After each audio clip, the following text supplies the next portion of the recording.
A car moves a distance of 200 meter. Next देखिए कह रहा है कि a car moves a distance of 200 meter. It covers the first half of the distance at a 40 km per hour and the second half of the distance at a speed of v km per hour. The average speed is given to you 48 km per hour. तो आपको जो distance है वो metre में है and speed आपकी kilometre per our में है। तो मैं डिस्टेंस को मीन्स आप क्या करो कि टोटल डिस्टेंस इज 0.2 किलोमीटर। तो जो फर्स्ट हाफ का डिस्टेंस है दैट इज 0.1 किलोमीटर और ये भी 0.1 किलोमीटर है। अब फर्स्ट हाफ की जो स्पीड है वो 40 किलोमीटर पर आवर दिया हुआ है और दूसरे हाफ की स्पीड भी दिया हुआ है एंड टोटल जर्नी की एवरेज स्पीड 48 किलोमीटर दिया हुआ है पर आवर में। तो वी एवरेज को आप टोटल डिस्टेंस अपन टोटल टाइम लिखेंगे। तो average velocity 48 our kilometre per our दिया हुआ है एंड टोटल डिस्टेंस 0.2 किलोमीटर है एंड जो फर्स्ट हमारा होगा ये 0.1/40 होगा एंड प्लस सेकेंड टाइम जो होगा वो 0.1/v हो जाएगा। तो ये कितना हो गया 0.2 एंड यहाँ पर 0.1 कॉमन ले लेते हैं तो यहाँ पर आ जाएगा v एंड प्लस 40। तो ये हो गया v प्लस 40 एंड 40 भी ऊपर चला जाएगा तो 0.1 को हटा देते हैं। तो अब अगर यहाँ पर देखें तो ये 4 से करेंगे तो 12, यहाँ पर 10 आ जाएगा और यहाँ से करेंगे तो 6 आ गया और यहाँ पर 5 एंड 3 आ गया। तो अब इसका मतलब आपको देखें तो 3 इजकल टू आ गया 5v and divided by v plus 40। तो ये हो गया 3v and plus 120 is equal to 5v। तो इसका मतलब v equal to 60 kilometre per hour आ जाएगा।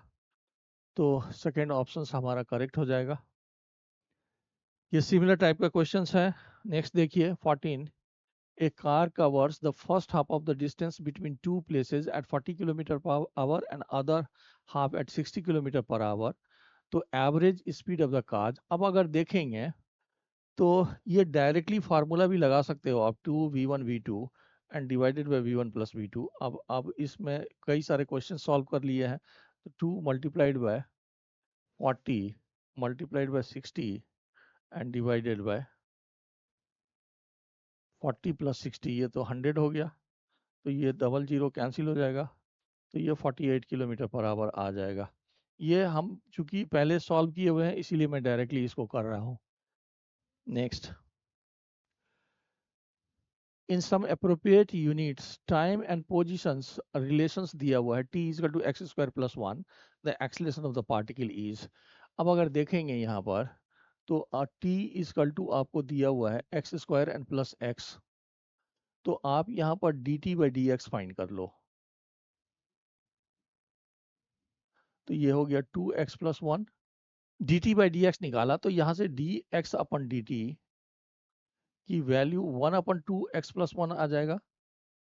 इसका मतलब वेलोसिटी की वैल्यू 1/2x एंड प्लस 1 है। इसको आप चाहो तो 2x and plus 1 and whole to the power -1 लिख दो। अब यहाँ पर एक्सेलरेशन फाइंड करने के लिए बोल रहा है तो आप d v by d x निकाल लो। तो d v by d x will be equal to -1 and multiplied by 2x and plus 1 and whole to the power -2।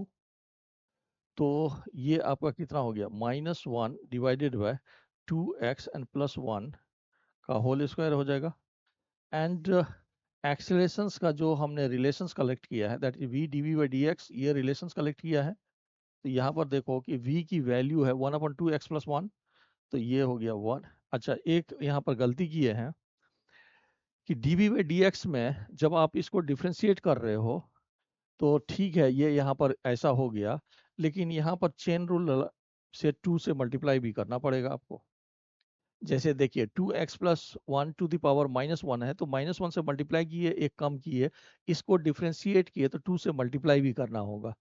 तो यहाँ पर वेलोसिटी की तो ठीक है, दैट इज 2x प्लस 1, लेकिन आपको dv बाई डी की जगह पर लिखना पड़ेगा -2 अपॉन 2x एंड प्लस 1 का होल स्क्वायर। तो ये कितना हो जाएगा, -2 and whole divided by 2x plus 1 का होल क्यूब हो जाएगा। तो बी ऑप्शन आपका करेक्ट हो जाएगा। यहाँ पर आपको चेन रूल लगानी पड़ेगी। जब d v by d x find करेंगे तो यहाँ पर -1 से मल्टीप्लाई किए, एक कम किए, इसको डिफ्रेंशिएट करके मल्टीप्लाई करना पड़ेगा। नेक्स्ट देखिए, a person traveling in a straight line moves with a constant velocity v1 for a certain distance x and with a constant velocity v2 for the next equal distance. The average is velocity, तो ये वही है, इसमें ऐसा कुछ नहीं है। ये मान लीजिए x है, यहाँ पर वेलोसिटी v1 है, ये हमारा x है, ये वेलोसिटी v1 है, and average velocity total distance हो गया 2x एंड टोटल टाइम हो गया x upon v1 and plus x upon v2। अब x कॉमन हो गया, इसको इधर ले आओगे तो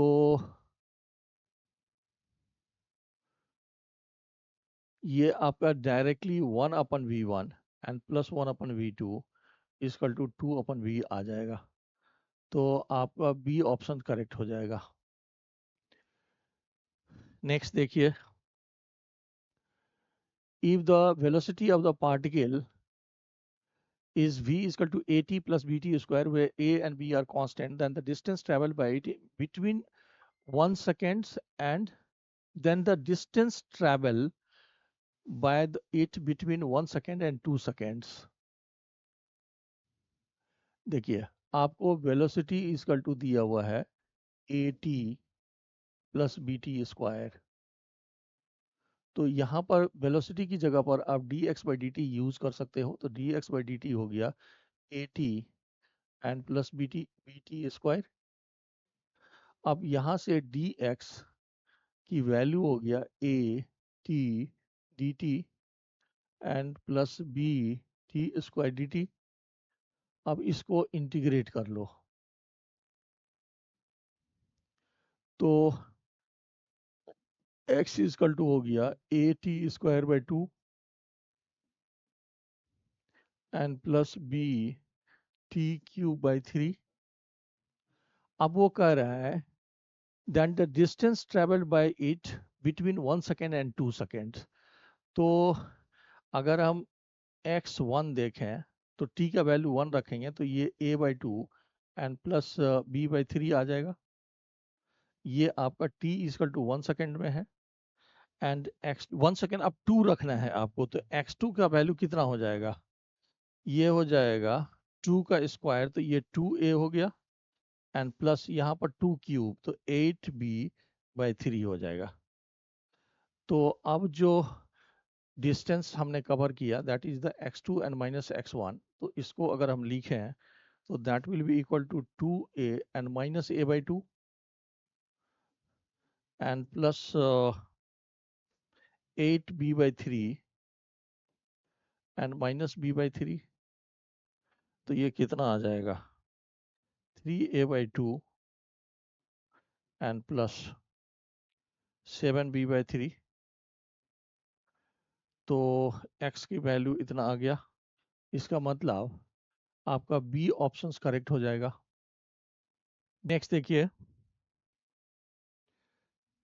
the displacement x of a particle of mass m in kg moving in one dimensions under the action of the force is related to time t is equal to root x plus 3 displacement of the particle when the velocity is 0।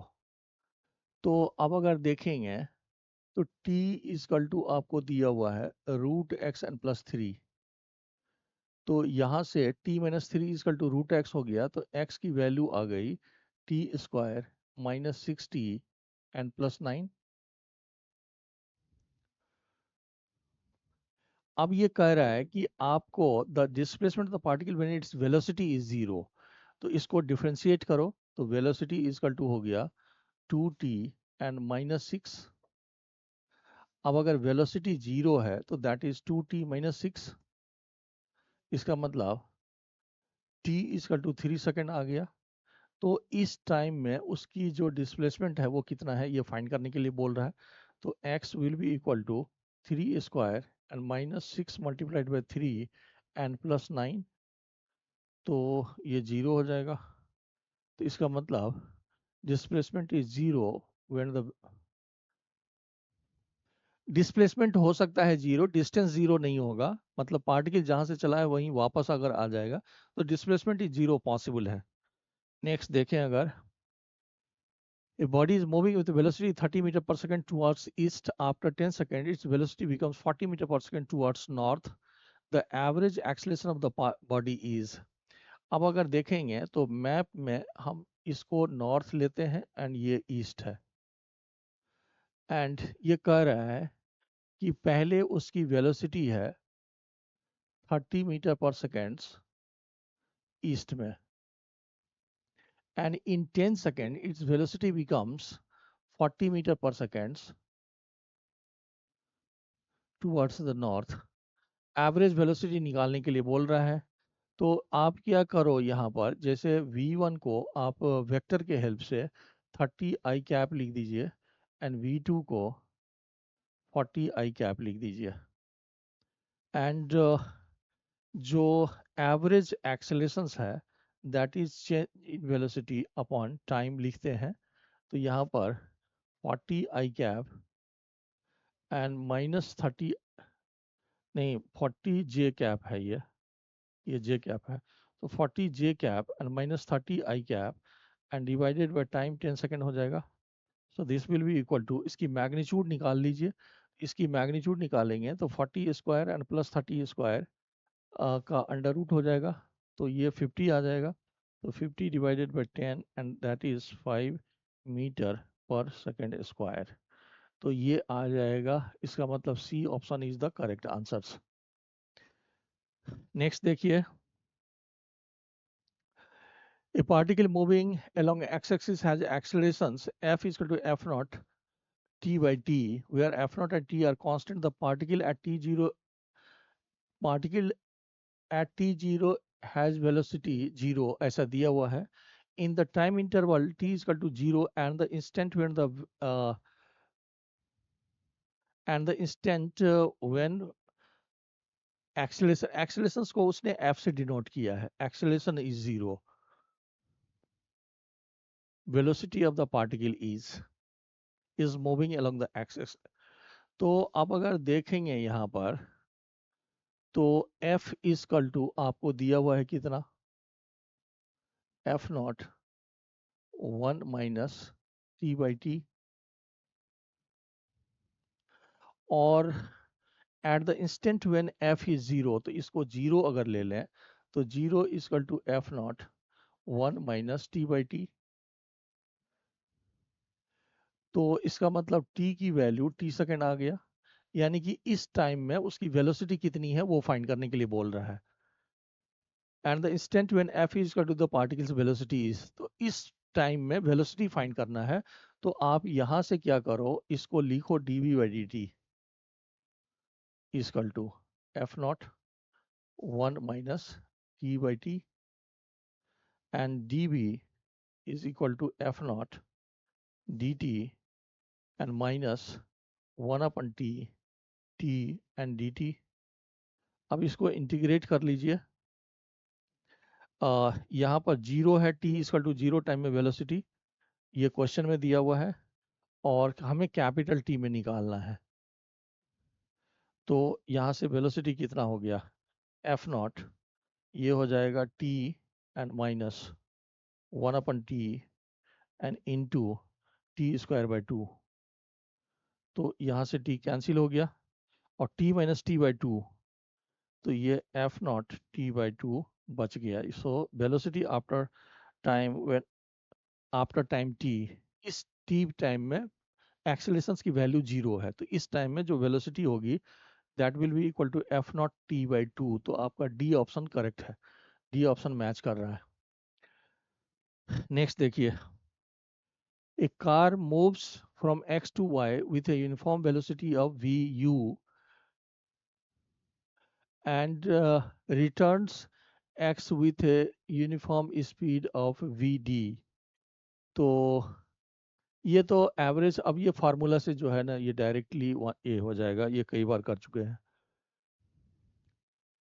The position x of a particle with respect to the time along the x-axis is given by x is equal to 9t square minus tq, where x is in meter and t in second. What will be the position of the particle when it achieves the maximum speed along the positive x directions? तो अब अगर देखें तो x की value आपको कितना दिया हुआ है, that is the 9t square और माइनस टी क्यूब. अब यहाँ से वेलोसिटी की वैल्यू कितना हो गया, वेलोसिटी हो गया 18t and minus 3t square. अब ये कह रहा है कि what will be the position of the particle when it achieves the maximum speed. अब ये स्पीड है आपकी, तो मैक्सिमम एंड मिनिमम का कंसेप्ट लगाएंगे यहाँ पर. तो फर्स्ट डेरिवेटिव जीरो होना चाहिए, यानी कि यहाँ पर आप dv डी टी लगाओगे तो dv बाई डी टी हो गया 18 एंड माइनस 60. इसको हम जीरो ले लेते हैं तो 18 एंड माइनस 60, तो इससे t की वैल्यू 3 सेकंड आ गया, यानी कि इस टाइम में वेलोसिटी मैक्सिमम है. t इजकल टू 3 सेकंड्स में वेलोसिटी मैक्सिमम है. t इजकल टू 3 सेकंड्स में वेलोसिटी मैक्सिमम है. तो कह रहा है कि when it achieves maximum speed along the x axis, उस मोमेंट में पोजीशन फाइंड करना है. तो अब यहाँ पर पोजीशंस वाले में डेटा को फिट कर दीजिए. So that is the 9 and into 3 square and minus 3 का क्यूब. तो ये हो गया कितना 81 एंड माइनस 9, नहीं ये 27 हो गया ना, ये तो 27 हो गया. दिस इज 20, सॉरी ये 27 हो गया. तो यहाँ से कितना आ गया 54. तो आपका ये 54 मीटर हो गया. मेरे ख्याल से ये सही है. फिर से देखिए, आपको पोजीशन एंड टाइम का इक्वेशन दिया हुआ है. ये कह रहा है कि आप उस समय पोजीशन फाइंड करो जब वेलोसिटी मैक्सिमम है. तो वेलोसिटी मैक्सिमम निकालने के लिए मैक्सिमम और मिनिमम का कंसेप्ट हमने लिया है. तो फर्स्ट डेरिवेटिव को आप जीरो करेंगे, यानी कि t इज टू 3 सेकंड में वेलोसिटी मैक्सिमम हो रहा है, तो 3 सेकंड को फिट करके आप पोजीशन निकाल सकते हैं. नेक्स्ट देखिए, a particle moves along a straight line OX at time t. The distance x of the particle from O is given by this. How long would the particle travel before coming to rest? तो अब अगर देखें तो फिर से positions का equations दिया हुआ है 40 and plus 12t and minus T cube, ये ऐसा दिया हुआ है.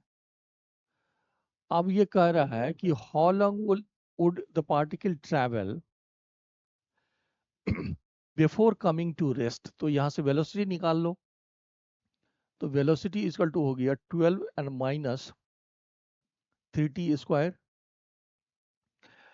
तो वेलोसिटी जीरो लिखेंगे तो that is 12 minus 3t square. तो यहाँ से t की वैल्यू 2 सेकेंड आ गया.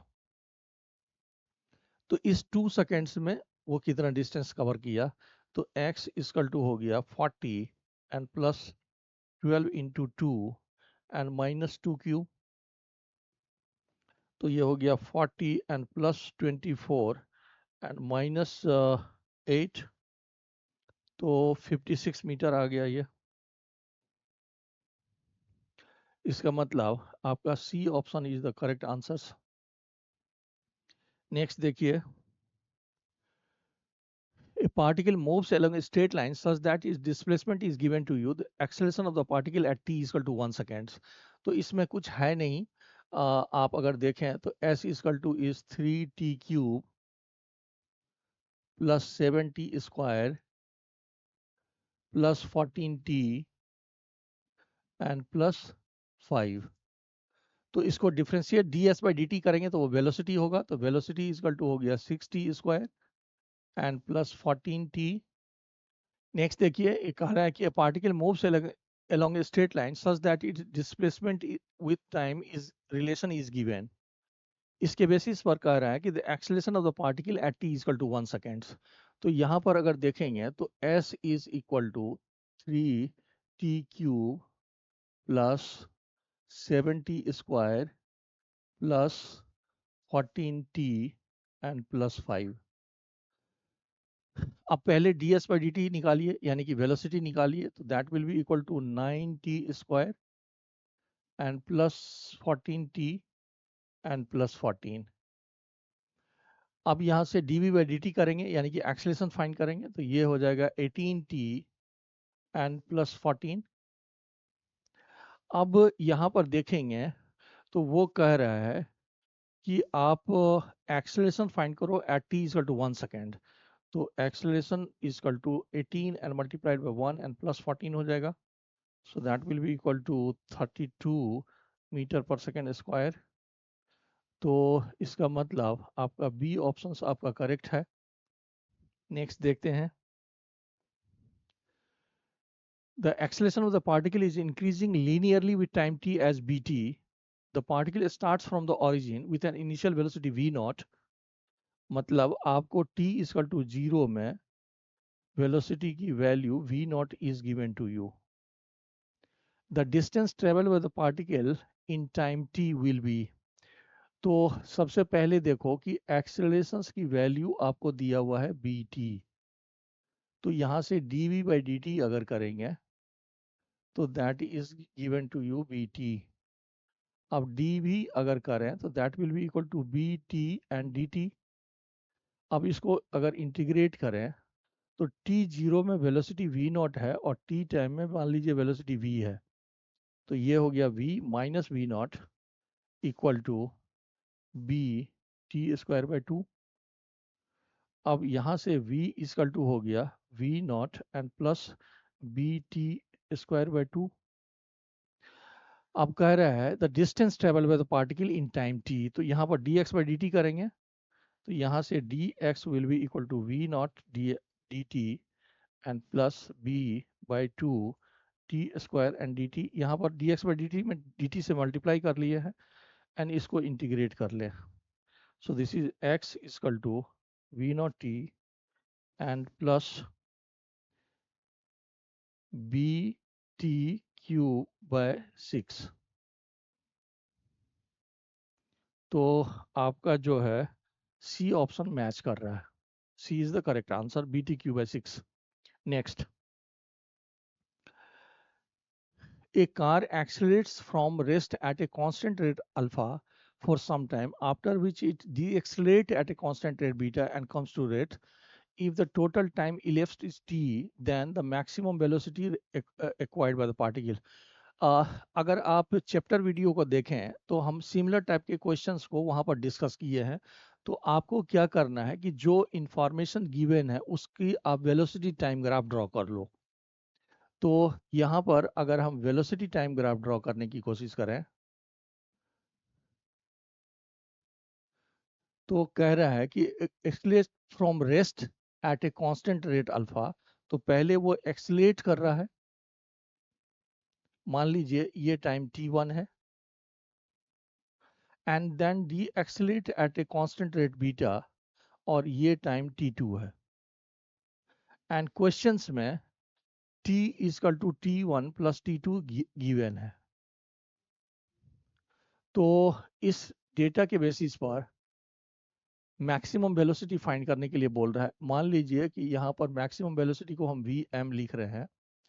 तो यहाँ पर अगर देखेंगे तो आपको एक्सेलरेशन वेलोसिटी टाइम ग्राफ का स्लोप एक्सेलरेशन देता है और एक्सेलरेशन की वैल्यू अल्फा दिया हुआ है। तो आप अल्फा को vm/t1 लिख सकते हैं। तो यहाँ से t1 की वैल्यू कितना आ जाएगा, vm/अल्फा आ जाएगा। एंड रिटार्डेशंस की रेट आपका बीटा है, so that will be equal to vm/t2। तो यहाँ से t2 की वैल्यू आ जाएगा vm/बीटा। अब इसमें हम फिट कर रहे हैं तो t equal to t1, vm को कॉमन ले रहे हैं, यहाँ से बच गया 1/अल्फा एंड प्लस 1/बीटा।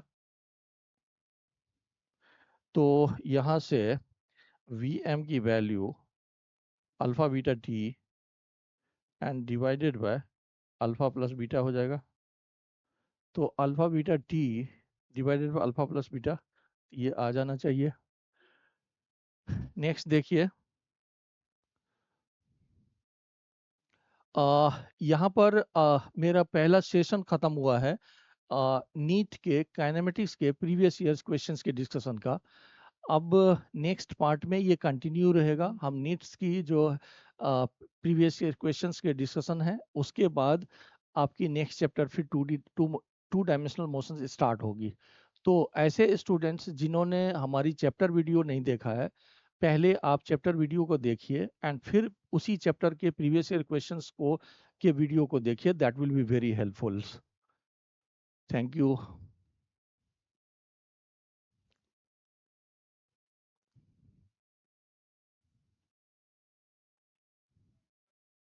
अब नहीं करूँगा आज।